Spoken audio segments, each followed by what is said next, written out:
This podcast is brought to you by Steede Motor Group, Claregalway. For your personalised vehicle shopping experience, find out more at steedemotorgroup.ie.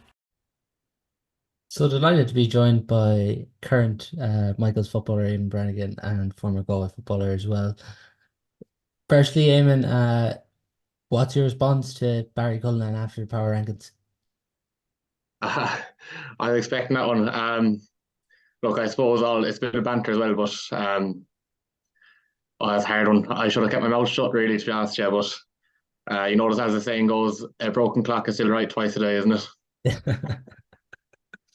And obviously, with the power rankings, he started off with your own club down at 16th. He unfortunately ended up down now in intermediate football for 2024.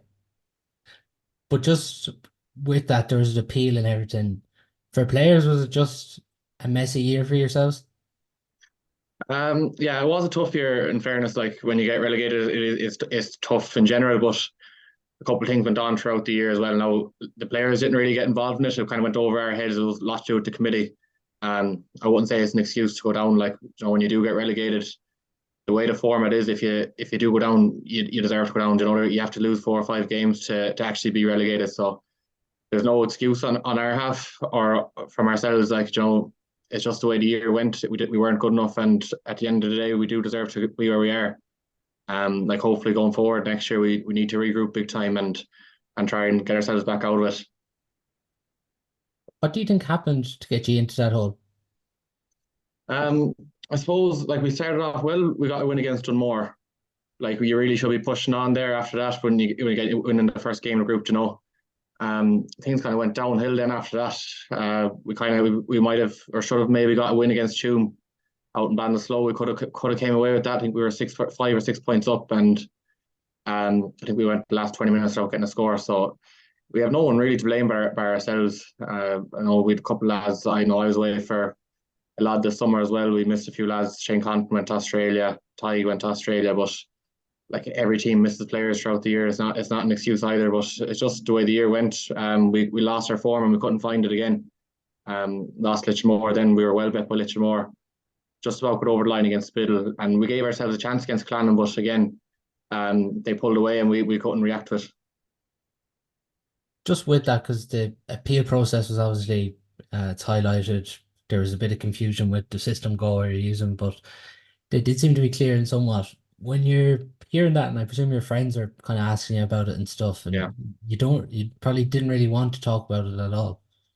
Yeah, like, there was a lot of questions going around, but as I said, the players, we tried to, as much as we could anyways, we tried to avoid listening to it. It wasn't up to us. I know the committee did put a lot of work into it, in fairness, and to try and get us out of it. But to be honest, I'm still not sure on the rules. There were so many different things going on, that it was so all over the place. But as I said, it didn't really. I tried to not pay too much attention to it anyways. But there was a lot of questions going on, and a lot of slating really that we were appealing. But it wasn't the players that were appealing.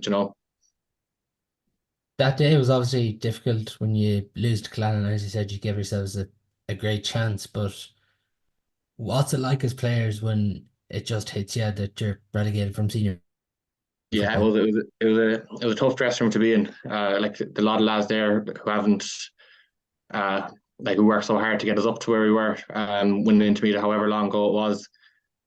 Like, to get up to where we were and to find ourselves back down there, it's going to be very hard to come out of it. We know we are good enough, but it's whether we can regroup as a team and as players and try and grind and see if we can get ourselves back up to where we think we belong, anyways.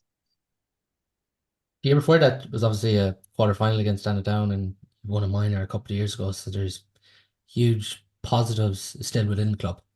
Yeah, we do. We have a young panel. I know we have a couple of older lads as well. Frank Daly, Eddie, the likes, who hopefully might stick around again for the coming year. But we do have a young team. There's good players there. Like, you have Conor Gallagher, is like, he's a brilliant talent. Like, and hopefully he'll go a long way with Galway and with Michael's, like the Gary Higgins, Colin Maher, Mikey Maguire. We do have a lot of young lads coming through. You never know, maybe another year and get another year of football into them, and hopefully we can get a bit of confidence going, a couple of wins behind our back, and try and progress these lads a bit further, and we'll be able to compete a bit more than at senior level if we can get back up there, obviously. You're obviously in Birmingham at the minute now? Is the plan to commute over and back from Michael's for Um, 2024? yeah, I moved over here last or about 2 weeks ago now, so I've been kind of commuting over and back for the last year or so, anyways. So it was time enough to make the move. But yeah, sticking around with Michael's obviously. Have to do what I can. I know I went away last year, so I feel like I do definitely owe them a lot more than what I could provide last summer with New York Championship being dragged out for so long as well. So yeah, gonna try and give my all anyways. Whether it's coming home every couple of weeks or whatever it may be. You mentioned you were away for the start of the championship in New York, playing club football over there. What's that whole experience like over there? Yeah, it's a great experience. Like I would advise people to go if they get the chance. It is a brilliant experience. You meet a lot of great people, great memories, with decent standard of football as well. The only it can get dragged on a bit in New York compared to other states. I know Boston, Chicago, they have a set ending date, where New York this year is dragged on till God knows when, and end up missing more games than probably you might expect at the start of the year. And what you really should miss, they really should have an end date kind of dragged on too much, and I ended up missing an extra game or two. But it's a great experience. Going, I'm happy that I did go when I did last. I actually went the last 2 years now. It's just nice to get away from it all. Yeah, I suppose it can be nice. Like I know, like I was so busy for the years previous, and it was nice to get a bit of a break and try and get a bit more enjoyment into it, because you can go off it as well at times. And it was just nice to, I suppose, get the love back for the game. It did help that kind of way. Like it was like enjoying football. Felt there was a bit less pressure maybe in some sense, but it was a very enjoyable experience. Yeah. You mentioned there to get the love back for the game. Was there a while that you just kind of fell out of love with football? I wouldn't say I fell out of love with it. Obviously being with Galway and then not being with Galway again after that, the level of commitment goes down a lot. You might find yourself with a bit more time on your hands, or and stuff like that. You're not training 4 or 5, 6 nights a week, so it was nice to get the opportunity to go to New York and see the different side of it as well, which is stuff you might ignore when you are in such a serious setup. Just on Galway, you mentioned it there. How do you reflect on your time with Galway now? Yeah, like I suppose I did 6 good years, and I loved every second of it. I wouldn't change it for the world. Um, Maybe if it lasted a couple of years longer, I would have been happy with that as well. But I have no bad feelings about it. I absolutely love my time at Galway, and it's always a goal, I suppose, dream of mine when I was younger to play for Galway. And like anyone who does play football for their clubs, renting, I suppose their goal, really long term goal, is to play for your county. Like, so it was an honour to wear the Galway jersey, and yeah, I really enjoyed my time at Galway. Yeah. In 21, you were obviously involved. Then 22, you weren't. How did that come? Was it your decision to leave, or what happened there? I suppose like I went from playing quite a bit of football under Kevin, and the new management came in.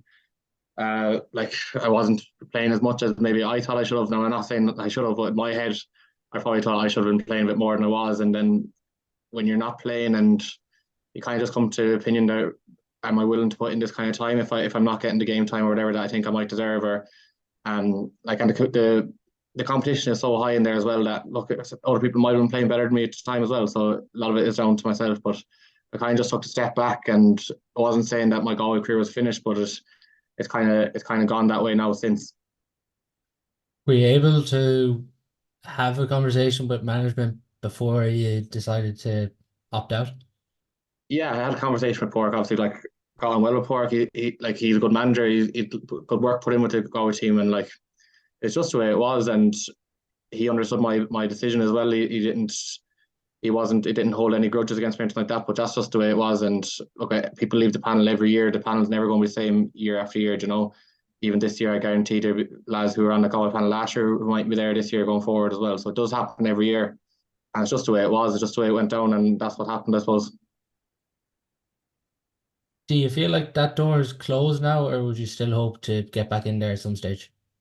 I suppose, I've moved away, and look, obviously everyone would love to play for Galway, and it's something I'd love to do again, but I don't think it's going to happen. Just the commitment levels and getting back into panel on that, especially now that I'm abroad and a lot of things in my life are going the opposite direction. So I don't think it's a feasible thing to even think of at the moment. Was there a conversation since 21 with Pork after that to come back in 23 or even this year? No, I haven't spoke to Pork at all now since I actually bumped into him once or twice, but there's nothing about coming back from either side really, to be honest. Yeah. Is it just hard? I'm just interested with that kind of intercounty, like you're so engrossed in it, then you're out of it and you're kind of going to matches as a supporter, and there's probably people asking you, are you ever gonna go back in at that stage? Is that the kind of hardest element of it? Yeah, obviously it can be tough. Like anyone who does leave the panel, like they'll tell you, it is tough at times to even go to games or watch games on telly. But I suppose at the end of the day, like I am Galway man. Like a lot of my best friends still play for Galway. It's always a thing that I won't not support Galway, you know, that kind of way. Like I always will support Galway. My friends that are playing for the panel, like I have to think of the best for them as well. But yeah, it can be tough. A lot of questions. Why aren't you there? Or there's loads of different questions that go around, rumors and all this kind of stuff. But you just try and avoid it. And look, it is what it is, I suppose. We had Adrian Bailey on the podcast earlier on the summer. He was talking about watching the All Ireland final with yourself, and I think it was Donny Duane in New Yeah, York when Galway played Kerry. He was just saying that he found it tough. I presume for yourself it was tough looking on when you see them there. yeah, it was tough, especially that was the year after I left, and I kind of still felt a bit more at that time. Geez, I'd love to be there. I'd love to be involved. It was a tough experience, but like once the game starts, like you're obviously you're shouting on for the lads to go and try and win it. Like, but it was tough. It was more tough maybe the week or so leading up to it, all the hype and all that kind of stuff. But once the game started, it kind of goes out the window, and you're supporting your ex teammates, I suppose. What's the highlight with Galway when you look back on it? I suppose like we never really the goal was obviously when you do play for Galway is to win All Ireland. Like anyone who does play for Galway would tell you that your goal isn't to win league medals or win Connacht medals. Obviously, it's a great thing to have, and I'm very very proud to have those medals that I do have. But the goal was at the end of the day was to win All Ireland with Galway, and it just didn't happen. Hopefully, the lads can get over the line next year. Uh, Winning Connacht medals is probably, I suppose, was the highlight. One of the best feelings I had with Galway was the first time that we bet Mayo in McHale Park. It was a great feeling that day.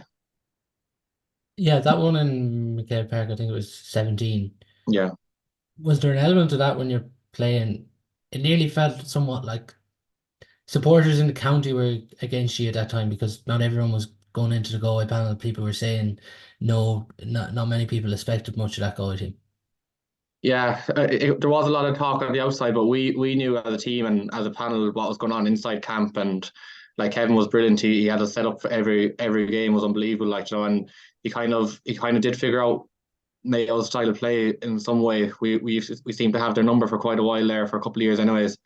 But we knew ourselves in camp that we had a very good chance of beating them, and it was a great way, a great win, and it was a great feeling after beating them as well. You mentioned there Kevin was brilliant. Do you think his reign as Galway manager is like that he's underrated and not appreciated enough for the job he did? Yeah, I think he probably does deserve a bit more credit from where he brought Galway and where he left them. Joe, he definitely left Galway in a better place than what it was before he started. He gave the county a lot of hope. Obviously, his goal as well was I assume to win All Ireland. Obviously, he didn't get there, but he definitely left the Galway team in a better place when he got it from when he ended. You predominantly featured wing forward for under his reign. Was that your most enjoyable position? I suppose it kind of suited me the role that I had with Kevin up and down the wing. Like I'd be kind of naturally fit enough, kind of. I was able to get up and down. Like I enjoyed it. You got a bit of freedom as well. Like you know the way football's gone. If you're going back that far, you do pick up a lot of ball as well. But yeah, I suppose with Galway, anyways, the most joy I got was playing on the wing. I did feature a couple of times, maybe centre forward or inside, but definitely I say wing forward was my best position when I was playing with Galway. You mentioned that the goal was the All Ireland. Was there a certain year where you felt that like you could have done it, or even after you were defeated in the championship, that you felt like it was a missed opportunity? Yeah, there were a couple of years. I suppose any time that you get to Crow Park, you think you do have a chance. Like you know, and we lost to we won the Connacht final. We bet Roscommon. We went on. We played Tipperary, a game that we feel like we should have won, and we got well bet that day. That was a chance to get into semi final, which would have been against Mayo. Which again you would have fancied your chances after beating them earlier on that year, and then we got to semi final against Dublin. It was probably there for us. We were a couple of points up. I actually missed a penalty that day, which probably I think was what, 7 points up.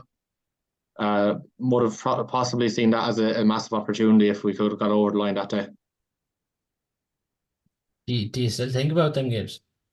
I suppose it might come up for if you're having a conversation with someone about games, different kind of games and different chances that you had. But in general, no, I wouldn't. I wouldn't try not to overthink it anyways. So overall, now can you be content with your time with Galway? Yeah, I'm happy with my time with Galway. I would have liked to maybe done another year or two, and like I'm only 28 now, you know, I probably wouldn't say I had a good couple of years, but supposed to be in your prime really around 27, 28, 29, you know, and it's the years that I'm not with Galway, so maybe it might look back on it and regret in a couple of years, or when I do eventually stop playing football, it might be a regret of mine, but that's just the way it went, and that's the way my career has gone. So I have to look back with a bit of positivity that I did get to wear the Galway jersey and not think about it too much. Obviously, would love to play for Galway for every of lads there who have played for Galway for very long, like Gary Donald, Paul Connor, these lads who are like, I suppose the work that they've put in shows it is possible to play for Galway for that long, but it just didn't happen for me. Just on a couple of your teammates that you played with Galway, who has been for you the best footballer that you've played with? It's a tough one. Like if you're going on talent alone, like you have to look at Shane Walsh. There's no one, maybe Barry Clifford. There's no one that can even match him anywhere near his talent. You know, if you're looking at other lads, like lads who you love playing with, or lads who always show up in every game, you'd have likes of Sean Kelly, who's outstanding. Like he's an unbelievable player. He always shows up. You know, likes of Comer. Rarely Comer would put on a Galway jersey and not play a good game. So I'd probably be looking like, yeah, Comer, Sean Kelly, maybe either of them, maybe. Sean Kelly's evolution to when he came in, when he was started out with G, he was playing wing forward, obviously, kind of in that deep role, but he's now probably one of the best fullbacks in the country. Has his rise in the last couple of years surprised you, or did you just kind of always know it straight away? No, definitely hasn't surprised me. Anyone that's seen Sean once he started playing with Galway could see straight away he's built different. Like he's just an absolute animal. He's fit, fast, strong, and he's a brilliant player. Like, and it's very good to see him fulfilling how good he is. I know he picks up a couple of injuries here and there, but he's a brilliant player. And over your inter-county career, who's been the toughest opponent? Toughest opponent. I've marked Lee Keegan a couple of times. Didn't enjoy it that much, to be quite honest. And why is that? He just, again, he's like Sean. He's just an animal, like going forward, going back, strong, fast. He can score. You know, he's not someone who you'd want to have marking every day. Just on Galway football this year, disappointment last year, obviously, a lot of people expected Galway to push on further. Where do you feel Galway football's at this year now? Yeah, it wasn't a great year. It might have been a bit of a hiccup after the final year before. Like the talent is there, the players are there. If they can pick up one or two more, maybe coming in this year, I'm sure they're back training now. I haven't heard of anyone who's been in there who's been asked back or whatever. But they're definitely thereabouts. You know, they're top four. You have Dublin, Kerry. I think Galway will probably be there as well. They definitely have a chance. Like the level playing field that has been the last couple of years, anyone has a chance. It's all about who performs on the day. So they definitely do have a chance of pushing on, and hopefully they can go win All Ireland. Do you think they can win the All Ireland this year? I think they can. Yeah, I think they could. I think they have a chance. Anyways, now I'm not saying they're favourites or they're going to get to a final or anything like that. But if they can show up and get a couple of wins under their belt, like they definitely do have a chance. Yeah. And where do they need to improve compared to last year? So I don't want to be throwing anyone under the bus there. The lads who are there work so hard. You know, if they don't perform on any different day, that's just the way games go. But like their players are definitely there. I wouldn't say they need to improve anywhere in particular. If they can just show up on the day, they can beat anyone. And just obviously, because this year there's going to be more younger players in there, who would you be expecting to kind of make a breakthrough this year like that's kind of been in and around the squad the last few years? It's a tough question, like, 'cause sometimes the younger players you could find someone who hasn't been, you mightn't be a massive name or anything, the lads develop at different times, you know, that kind of way. Um, so it's a tough one. It's a very tough question, but I don't know. Carfrae had a couple of lads there. The forward is McCabe. He scored massive amounts in Championship this year. I'd like to him get a chance in the league and see if he can perform for Galway as well, because like it's massive. If you can get a couple of scores into the team, Renton, just to help the likes of Shane and Comer and these lads out. So if you can get someone who can put 2 3 points over the bar every single game, maybe that's somewhere they can look at. Just on Gaelic football at the minute, there's a lot made of it. People talk about different rule changes and different stuff that need to be implemented. As a player, do you feel there needs to be rule changes made? I don't think so. It's kind of going back now. I know the defensive football took over there for quite a while. It kind of seems to be going back the other way now, where you're seeing a lot of high scoring games again now, which is it's getting more enjoyable to watch. It was nearly a tough watch there for a couple of years when you're watching games that might finish 10 points to 9 or something like that. But the good games are coming back. There's goals being scored, and you're getting high scoring games again. So I think if it can keep going the way it is, there's not many rule changes that need to be done. Just on that kind of area, because a lot of people would probably say now, like obviously you're playing National League and bad weather and everything, so games are probably going to lead to defensive games. But when you're in that kind of bubble, do you really care the way football's played, or is it just about the result? I know you wouldn't care. You're there to win games, and whatever way that has to be done. If Port Joyce turned around and said we're going defensive this year, and if it helps them win, then it helps them win. That's the only thing that matters at the end of the day when you are in that setup. And would you like to see any real changes? No, there's too many changes going on at the moment. I think just let it go for a while, and if something needs to be changed down the line, then go for it. But I just think there's too many things being looked at the moment. I think just let the game go, and try not to change too much about it. Do you like the forward mark? Um, no, personally, I don't. If there was one thing I'd probably take away is that you don't see too many of them at the moment, anyways. But I just don't see the point in it. Like, you want to see the forward trying to take on his man at any chance, but it gives the forward a chance or an opportunity just to, I suppose, get it free. But it eliminates that part of the game where a forward might win the ball and have to turn his man, and kind of gets rid of that. So if there was something that you wouldn't mind seeing leaving the game, it'd probably be the forward mark. You've obviously played hurling with Rahul Newcastle as well. Um, it's safe to say between the Michael's appeal this year saw Till Knocknacara trying to propose a pitch in Rahul. It's been a fairly traumatic year on both fronts. Yeah, I'm actually not sure where that is at the moment, the whole Salt Hill thing, but hopefully it doesn't go ahead, please God. But yeah, it's a tough year. I suppose we always think we have a chance in the hurl as well to get promoted. Like, it's very hard to get promoted from Enton in the intermediate. Last quarter final this year to Ballinderry, who actually went on to win it. But yeah, it was a tough year all round, really, to be quite honest. Not a great year for Michael Zora, and there's a lot of lads who were involved in both, so it was a tough year. Is it a challenge for you to balance both? It's getting more challenged now. I'm not getting old, but the older you get, and when you start picking up niggly injuries, and you're trying to balance to them, like it does get tougher. It's a long year, like we normally do, week on, week off when it comes to championship. But it'd be nice even for the likes of Rowan and Michaels to have the full commitment of both of the players who are involved in both. But it's just not possible when you're trying to balance them. But it does get tougher if you pick up a knock or anything like that. It's hard to recover because you don't have as much time to obviously to rest and recover like that. So it does get tough. Is the hardest thing trying to please both managements?